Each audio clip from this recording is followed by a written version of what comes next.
শতরূপে সারদা বই থেকে পাঠ, বিষয় শ্রীরূপিণী, রামানন্দ বন্দ্যোপাধ্যায়। পরবর্তী অংশ। লোকশিল্পের প্রধান কথা হলো যত্র লগ্নং হি হৃৎ, হৃদয় যার সঙ্গে যুক্ত আছে। শিল্পগুরু শুক্রাচার্যের মতে তাই হলো লোকশিল্পের প্রাণ, লোকশিল্পের ভাষার রূপ। লোকচিত্রকলার সেই প্রাণের পূর্ণতার পরম উপমা সারদা আলেখ্য।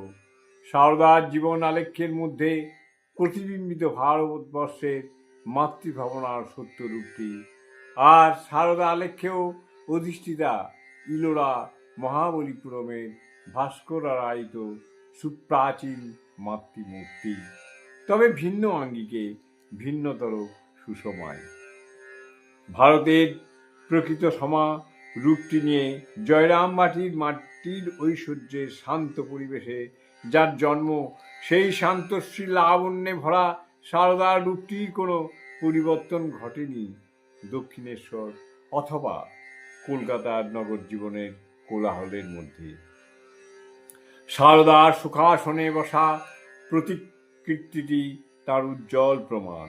সারদার অন্য যে প্রতিকৃতির কথা উল্লেখ হয়েছে সেটি তার বেশি বয়সের, কিন্তু ভাব এবং সুষমার শ্রীর দিক দিয়ে তাদের মধ্যে কোনো পার্থক্য নেই।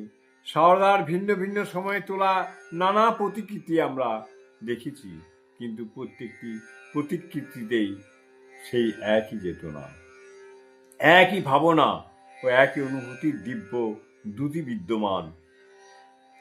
আর একটি বিষয় লক্ষ্য করার, সারদাকে যখনই কোনো প্রতিকৃতিতে ধরা হয়েছে তখনই তার মধ্যে একটি জাগতিক অনুপস্থিত ভাব বিশেষভাবে ফুটে উঠেছে।